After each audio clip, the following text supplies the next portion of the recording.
तो वो था, तो उन्होंने 5 बेटे की तो अच्छी तरह से शादी हो गई, बढ़िया घर में हुआ। भाई बढ़िया था तो बढ़िया में हुआ। और वो जो सबसे छोटा था, थोड़ा सा बकलेर जैसे, उसकी शादी नहीं हो रही थी, तो किसी गरीब ब्राह्मण की बेटी से, दूर के गरीब से शादी कर दी। लड़की बहुत गरीब थी, उसे कुछ दहेज वहेज मिला नहीं। उसकी जो सास थी वो मेरे जैसे लालची थी, तो वो 5 बहू को तो बहुत लाड प्यार करती थी, और उसको थोड़ा ऐसे दृष्टांत से देखती थी कि सब गरीब काम धंधा सारा घर के वो करती थी बेचारी, बहुत घर वाला हर पल जोतता था, खेत में जाता था, खेती करता था, वही करता था। तो वो छोटी वाली बहू को पेट में रह गया बच्चा, तो उसका मन करा कि तुम थोड़ा सा खीर पूरी खाते। बेचारी बड़ी तरस के रह रही थी। एक दिन उसे किससे कहेगा आदमी, तो यार हो जब तो किसी के घर में बनवा के ला दे। आजकल के छोरा तो 17 घर से बनवा के, दुकान से, होटल से बनवा के ला देगा। बिल्कुल कति काल में पक्का लेके ला दे। वो बेचारी तरसती रही, थोड़ा सा खीर पूरी खाने का उसका मन था। तो यही सावन की महीना थी, नाग पंचमी के दिन। तो नाग पंचमी के दिन लोग बादू गुलाबा चढ़ाते हैं, किसी घर में, हम लोगों के घर में खीर भी बनता है। तो उसे जा रही थी घर को, क्या कहते हैं, खेत में घर वाला को रोटी हल रोकता था, तो आप पड़ोस लोग नहीं तो मैंने डाल नहीं करी। कई दिन से मेरा मन कर रहा है कि थोड़ा सा एक थोड़ा सा खेत ऐसे सोचती गई खेत तक पहुँच गए। बढ़िया जब खेत पर जब हो गई तो अपने घर वाला से कह रही है कि सुनो जी, मैं एक बात बताऊँ? तो हाँ बताओ। तो आप तो सुनिए कि क्या करोगे, आपकी क्या चलेगी, और आप लाओगे भी तो कहाँ से? तो मेरा मन था, बहुत दिन से कर रहा है कि एक पूरी और थोड़ा सा खीर खाते हैं। तो आज जो घर से रोटी लेके आ रहे थे ना अपने लिए, तो रात में भगवान को कृपा करो, भगवान शरण में रहो, टेंशन के दूर करो, बना दे, भगवान में लगाओ, मन लगाओ, मेरा नाम मत लेना, आप छोड़ो झमेला, बेटा से अच्छे होते। तो उन्होंने ऐसे कहा, उसने कहा आपके पति से दीजिएगा, दूसरे जरी में बाल बच्चा जो खाना लेके आएगी ना अम्मा, मैं आधा खा लूँगी, आधा तुम्हारे लिए रख दूँगी। उन्होंने कहा ठीक है क्या। वो हल चला के घर पे आया, तो उसने रात में अपनी माँ से कहा कि माँ सुनो, मेरा मन कर रहा है खीर पूरी खाऊं। उसके मना का कोई बात नहीं, अभी मैं बना देती हूँ। उसने कहा नहीं आज मत बना, कल फिर तो मुझे जाना है हल लेके, तो कल मेरे लिए रोटी नहीं बना के खीर पूरी बना के भेज देना। सुन मम्मी, तुम मत आयो, क्योंकि तो बारिश हो रखी है, कहीं गिर गिरा जाएगी, इससे अच्छा ये बैठे बैठे क्या करेगी, इसी के हाथ बैठ रही। अकान बकलेर को बीवी की तरफ बुद्धि थोड़ा ज्यादा होता है ना। तो उसने कहा तू गिर गिरा जाएगी, इसके हाथ भेज देना। ठीक। सास इतनी चतुर सियानी थी, बड़ी सियानी, क्या बताऊं किसके नाम हुआ, बीमार पिटाई हो जाएगा। बड़ी सियानी थी, उसने क्या करा, तो खीर पूरी को बना ली, पैक कर दी। बहू को देने से पहले बहू की जीभ पे लिख दी, ऐसी लिख के निशान बना दी। सास पहले समझ गई, तो मेरे जैसे 6 महीने से बात समझ जाती थी, 6 महीना पहले वो जीभ पे लिख दी, आएगी तो मीठे वाला पता चल जाएगा। तो बहू लेके गई और रोती गई, बोली खाऊं तो खाऊं कैसे, बड़ी मुश्किल से बेचारी रोटी खेत पे ले जाकर के दी। तो उसके पति ने आधा खा लिया, आधा उसे दिया कि जा तू खा ली। बोली कैसे खाऊं, देखो तुम्हारी माँ ने तो मेरे जीभ पे लिख के दिया है, मैं खाऊं कैसे, लिख जाएगी तुम्हारे मैं कैसे। पति ने कहा वो देखो पलास, एक पलास की पेड़ होती है, उसके बड़े बड़े पत्ते होते हैं, तो उसके फल इतने मोटे मोटे लटके हुए कहीं कहीं देखे होंगे, और पत्ते बड़े बड़े जंगल में रहते हैं कहीं कहीं, हमारे यहाँ ज्यादा होता है पलास की पेड़। उसके पति ने कहा कि देखो वो पलास के पत्ता लटका पड़ा है ना, पेड़ भी इतना जवान है, पलाश के पत्ता तोड़ लेना हाँ। और वो जो पीपल की पेड़ है उसमें ओधर बनी है, उसमें वो पत्ता बिछा देना पलाश का, उस पे खीर पूरी रख के ढक देना, तुम चले जाओ घर पे जाना, मम्मी को दिखा देना जी, फिर किसी बहाने वापस आके खा के चले जाओ। बता दी, बेचारी खुश हो गई।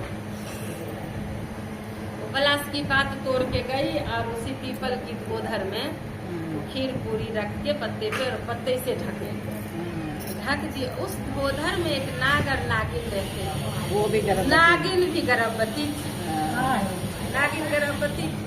तो वो क्या करी, जब तक ये ढक के गई और गई वहाँ सास को जीप दिखाई, कुछ कुछ करने लगी, किसी बहाने से निकल टाइम लग गया। इतने में वो नागिन इतनी खुश हो के सारा खीर आज उसका पेट। ये बेचारी जब आई तो देखी एकदम से पत्ता सूखा पड़ा, बेचारी एकदम से जो है क्षमा के वहाँ पे गिर गई और कहने लगी, जो मेरा खाया खीर पूरी,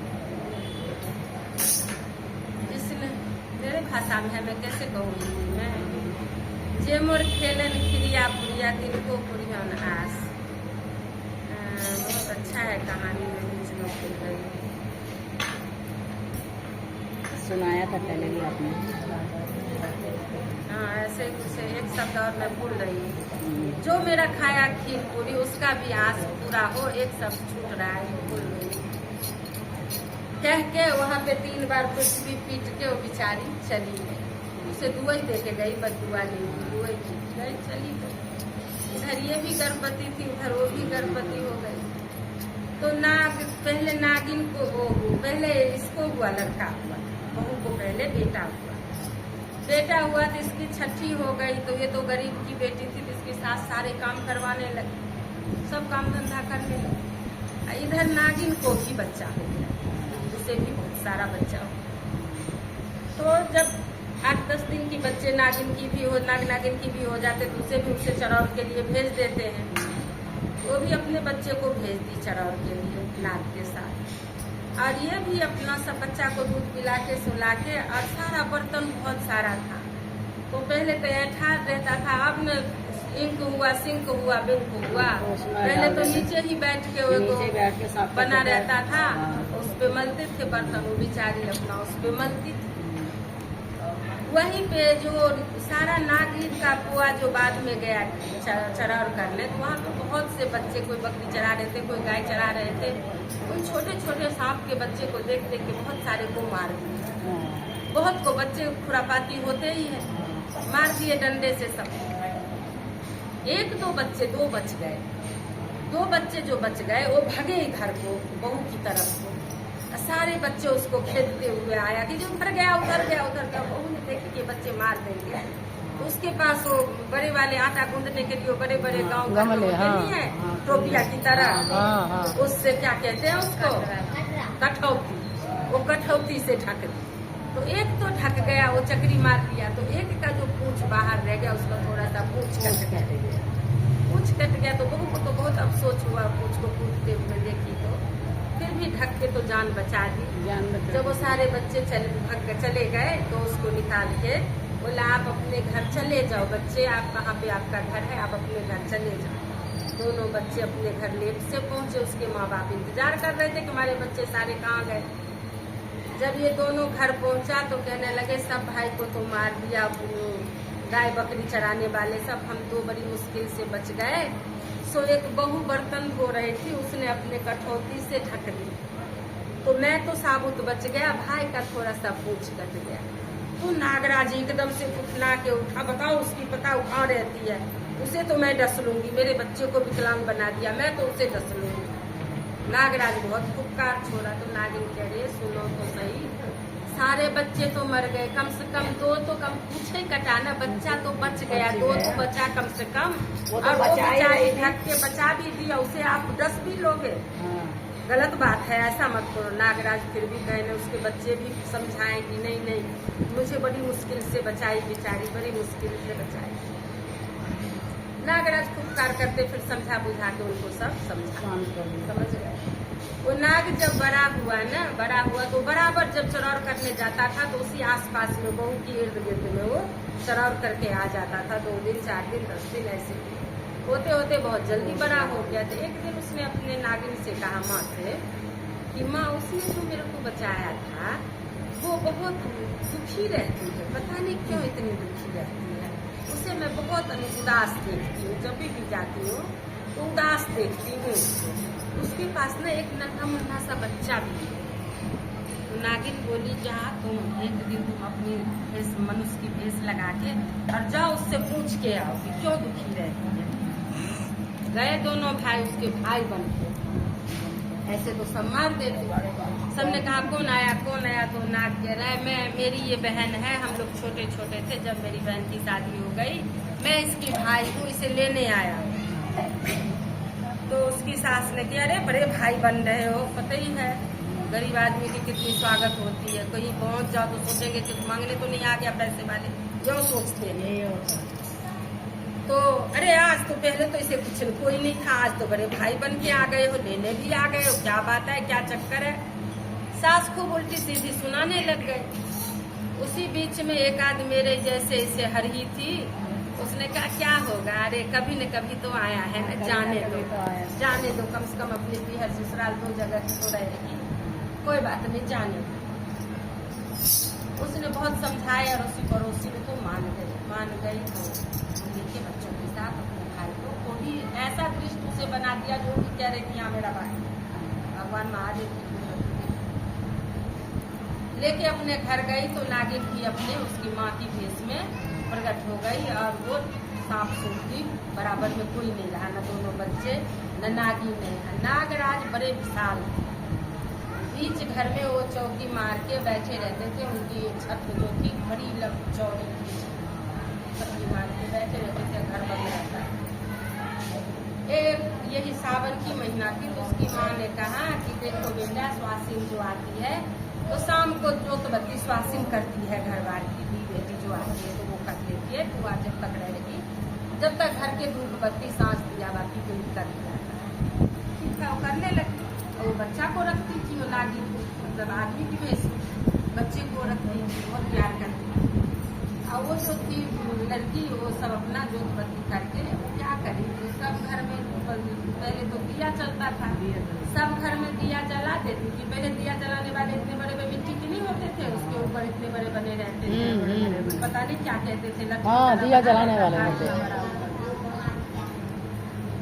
वो रहता दिया उठी कहते थे उसे, हाँ तो उस पे रख देती थी। और उस घर को खोल के रोज दिन उसे उसकी माँ को पता नहीं, वो तो बच्चा में लगी रहती, रोज दिन नागराज के छत्र पे जाके वो एक दिया जला के रख जाती, उसके मतलब से जो ड्यूटी है उसी पे रख जाती। अब 2 दिन 4 दिन 10 दिन महीना दिन बीता, अब रक्षाबंधन नजदीक आ गई तो उसकी माँ ने कहा बेटा अब रक्षाबंधन भर रह जा रहा है, भाई को राखी बांध के जब जी। इधर नागराज की खोपड़ी जो है दिन से दिन जलते जाए। एक दिन नागराज बड़े गुस्सा हो गए और नागिन से बोले देख लो उसे विदाई कर दो, नहीं तो उसे मैं डस लूंगी, देखो मेरी क्या हाल हो गई, दीपक रख के मेरे सर पे मेरा आधा से ज्यादा सर मेरा जल गया, मैं मानूंगी नहीं, मैं इसे डस लूंगी। नागिन ने समझाया तुम कैसे बाप हो बताओ, तुम्हें बाप बना रखा है, मुझे माँ बना रखी है, 2 भाई है, दोनों भाई की बहन नहीं थी तो वो बहन बन गई है, तुम उसे खा लोगे, ये कितनी बड़ी अन्याय है बताओ। तो कम से कम सगी नहीं है, मुंह बोली तो है, उसे क्या पता, वो तो सगी समझती है।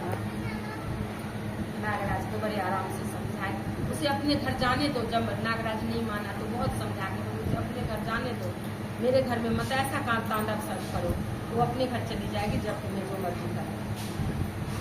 अब रक्षाबंधन क्या करेगी बेचारी, अपने दोनों बच्चों से कहा कि बेटा अब इस तरीके से उन्होंने विदाई करी, वो चली गई, रक्षाबंधन भी नहीं मनाई, चली गई। उसे विदाई कर दी तो नागराज जो है वो क्या करते थे, रोज दिन जाते, क्योंकि जब वो चलने लगी तो उसकी माँ मंत्र सिखा दिया रात को 2-4 दिन पहले से कि बेटा जब तू छोटा बच्चा लेके घर में जा रही है ना सोएगी तो तुम ये मंत्र पढ़ के सब रोज दिन 30 दिन तुम सोना, दुप्ति भारा जाहू भारा मोती मानी भरू भारा नाग बढ़े नागी बढ़े 5 बहन की सारा बढ़े कोना मोना मामू बढ़े बाल बसंते भैया बढ़े जिनके प्रसाद से सोना कटोरा में दूध भात खाऊं शाम सोऊं सुबह उठूं आस्तिक मुनि करके और 3 बार पृथ्वी पीट दे। वो ये मंत्र सिखा दिए थे।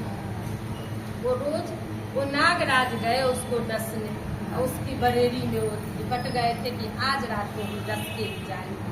अब वो देखे तो चिल्लाने लगती थी, मम्मी मम्मी देखो यहाँ पे सांप आ गया सांप आ गया। तो उसके ससुर बड़े बुजुर्ग थे। ससुर ने कहा कोई बात नहीं बेटा आराम से सो, हम यहाँ पे जो है वो कटेल की धुआं कर देते हैं। अगर भला तुम भला करो, भला में जो बुरा करे वो खुद ही साले जर के बस में हो जाए। तुम बुरा मत सोचना उसके बारे में, भला ही करना।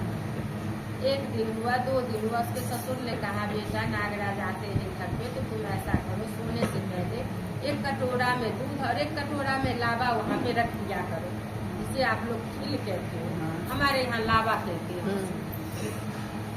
वो रख दिया करो। तो बहू ने रोज दिन वो भी रख देती थी और पैर हाथ धो के जब सोने जाती थी तो ये मंत्र भी उच्चारण कर लेती थी। नागराज को क्या हुआ, वो जाते थे वापिस आ जाते थे, उनको डसने की हिम्मत नहीं होती थी। एक दिन लास्ट दिन वो गए और वो दूध और क्या कहते खीर खा के वही पे उनको डसने की हिम्मत नहीं मरी, इतनी तेजी से पूछ पटक के वहाँ पे आ गए। वो जो लड़की गरीब घर में गई थी, गरीब में थी, वो इतनी उसके सास ससुर भी उसे कुदृष्ट से देखते थे, वही गरीब थी, उसके पास कुछ भी नहीं था। नागराज ने इतना संपत्ति दे के आए, इतना संपत्ति दे के आए उस घर में जो कहीं खड़े होने की जगह नहीं रहा। तो भोलेनाथ की नागराज की इतनी बड़ी प्रभाव है।